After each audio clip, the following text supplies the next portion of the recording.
Oh, people, it's Power here with the PowerRider Beast Morphers. Beast X King Spin Saber. Yeah, honestly, as you can tell, I can't frame this because the blade is sticking out. But this is the original weapon in season 2 of Beast Morphers, which the entire gimmick is that the blade spins, but not the way you think it would. um. Yeah, so I got this off of Amazon, as you can see this hugely ridiculous box. This was the first mystery item I had in my mystery unboxing. So, anyways, let's just go over the box. It's going to be really awkward, but so obviously we got the Power Rangers logo, Hasbro, Beast X King Spin Saber. We got a kid looking smug. Power Rangers. That's the... Oh my god. I think everything should be fine. Spin 360 Power or Beast Morphers. Beast Morphers. I can't do that. Okay. And another lamp falls. And my panda's gonna fall. Okay. So here's the Beast X King Ultra Zord, I believe. I'm not quite sure. And let me adjust my lights again. And then we got another kid spinning it. It's nice that there's diversity. Anyways, gosh.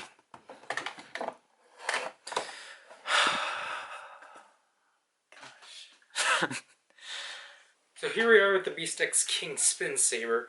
And I have to just say already, this is a really impressive design, for sure.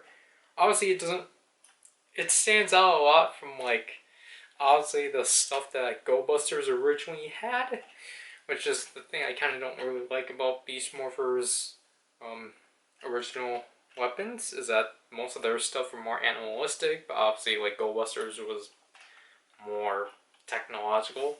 But if I had to say so myself, I really like how this came through. Obviously, we have the blade here, which is just pliable, like, orange translucent plastic, which I really do like. I wanted to say it's the same. I don't know. It might be a material they use on Nerf. I'm not familiar, to be honest. But I do want to say this is like more like, it's not as like durable as like Dino Charge, like the Dino Super Charge or the Dino Super Saber, but I'll say that in a good way, because this thing I can at least like do that thing, because I can hear like the plastic sticking to each other. And here we have the hilt right here, which I really do like this a lot, just because I like the variety of colors that's present. Because back here, there's not really a lot of like color.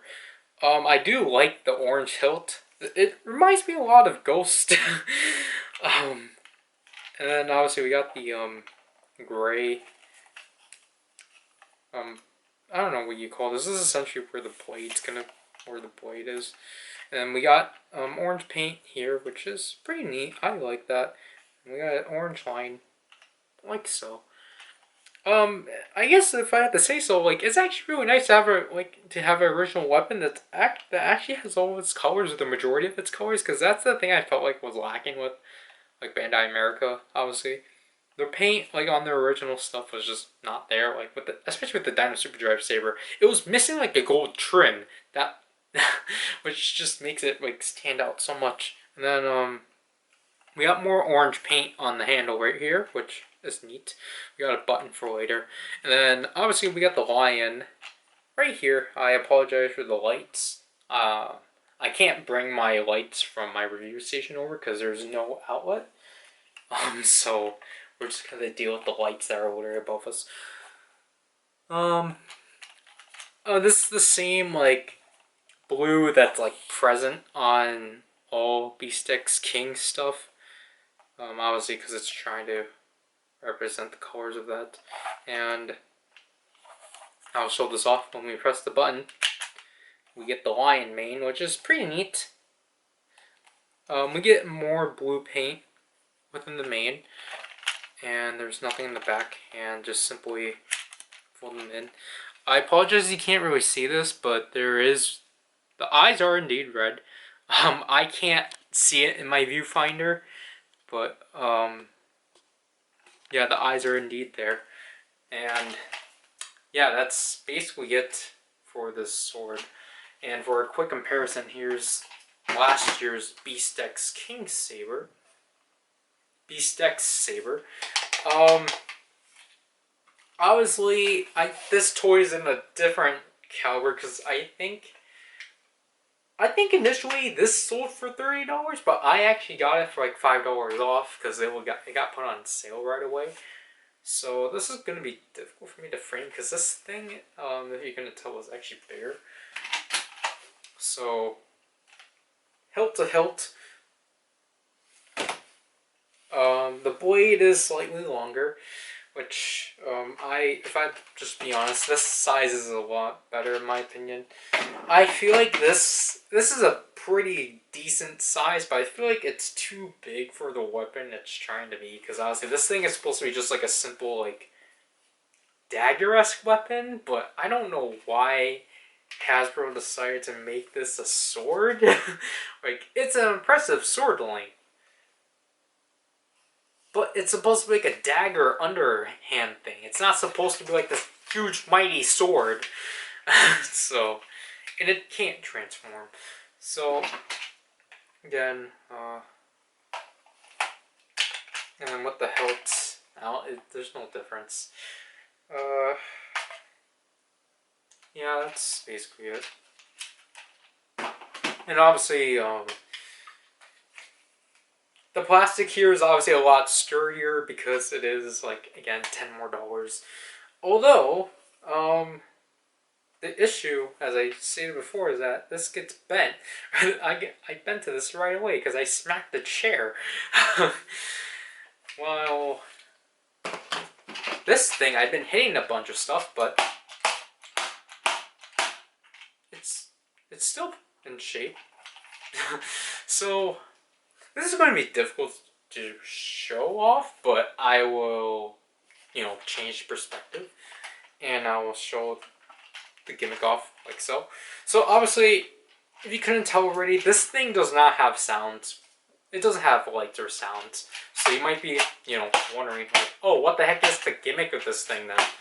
Well, obviously, you press the orange button like here, or you press the orange button like so, and the blade drops down and hits you.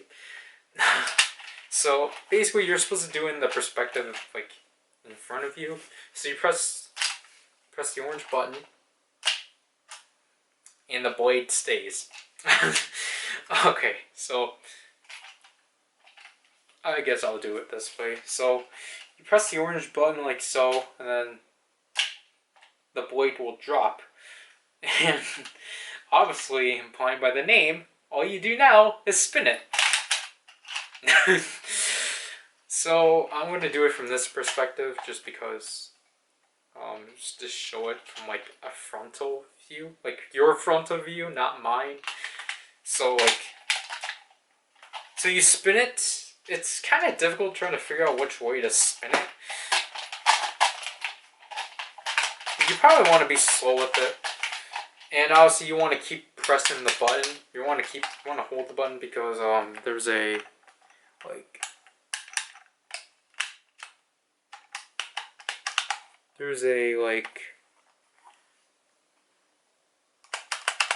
button right here that clips onto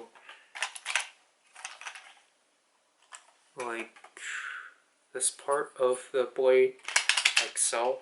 So you want to just obviously if you want to keep spinning it, then you just have to simply do that. And from here on out, you're just like, or technically you're supposed to be like this.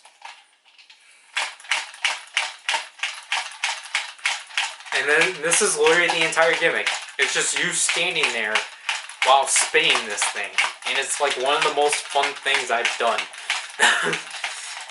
Obviously, if you want to stop it, just let go and then do something cool with it. And then obviously, if you're left-handed, you can do that. And I feel like you kind of have to like get some like pattern, because then like sometimes this will just like not know what to do because it keeps getting stuck and such. So you want to like have a consistent like swinging cycle. You don't want to like do that and such and keep hitting bins. But yeah, sometimes like yes, sometimes you will miss your cue, like just because how the blade works and such.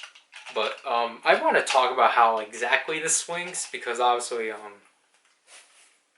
as you can see right now it's straight, but then when you press the button and let it go, it's actually in an angle, which is actually, I would say, pretty smart on Hasbro, because obviously if this was just swinging like straight on, I think obviously it will hit your arm constantly then. So I think it's actually pretty smart of them to do it at an angle, so then technically you don't hurt yourself while doing it. But you will hurt others, obviously, but you won't hurt yourself. Obviously, I guess unless like you're like doing it like obviously unless you're like doing it like this for some reason. But I don't, other than that, at an angle like this, you shouldn't be hurting yourself. Obviously, because they don't want to get sued. But it's pretty smart. And then like, obviously then, because then you can do like, look, I'm doing a whirlwind and like such. But then obviously like, it just looks, obviously it's just like mostly for the side and such. But let me show this at a frontal view. So here we have it right here. Let me fold these down just to reset it. So obviously you press this down, the blade drops, and just simply start swinging.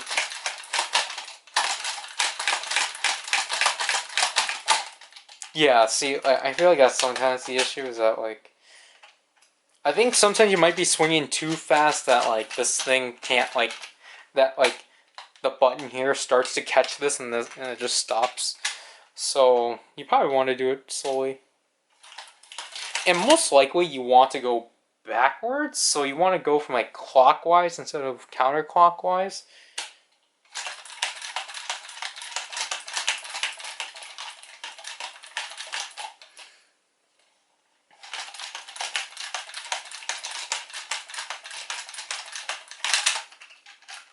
But because you can do counter. Like, I guess it just depends which way you prefer, but I think clockwise works a bit better for me, just because of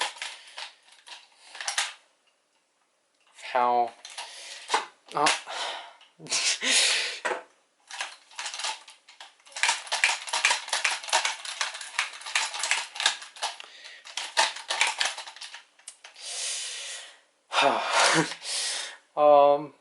I guess one thing I do want to note is obviously is because you're spinning it constantly and such, you are going to scratch it and such, as you can see. All this plastic shavings is just from me spinning it. So, yeah. Obviously, let me show you that close up, just so you actually know what I'm talking about. Yeah, it's like attempt of doing so. Just, I don't know, just simply blow it off. But yeah, I'm not gonna take that as a criticism. That's just something you're gonna have to like, that's just something I noticed. Anyways, my overall thoughts on the Beast X King Saber.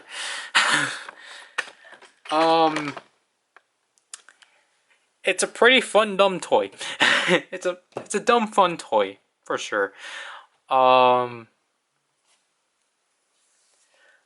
Like, I guess I'm just gonna jump into this. Is it worth $20? No.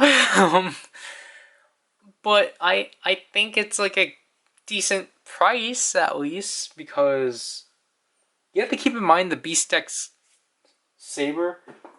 Yeah, the Beast-X Saber itself was initially $30.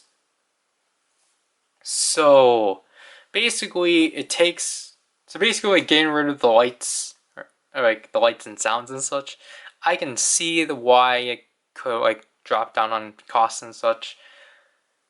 But I do have to say that I would recommend getting this at least like on a sale. If Amazon does ever put this on a sale. I'm really unsure. But honestly, like I don't know. I think it's a dumb fun toy. I never experienced something like this before. Um, like, it's a sword that rotates its blade 360. How can you not say no to that? Or like, did I say that correctly? How can you not? How can you say no to that? Like, yes, it's like you can get the Beast-X King Morpher at a cheaper price and get a lot more out of that. I understand that. But honestly, I was just like, it's fun. Like, if I had to like compare, one last time, like,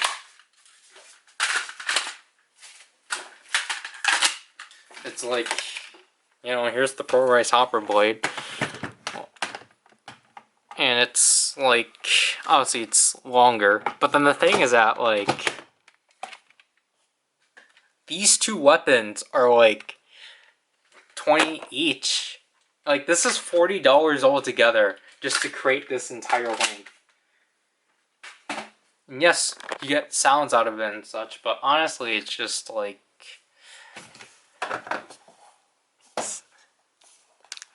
it's fun. Like, that's all I have to say. I don't necessarily recommend it for everyone, but it's dumb. It's dumb fun, and sometimes I just want something that's dumb and fun, because that's not most of the things I get, sadly. But anyways, that's the review.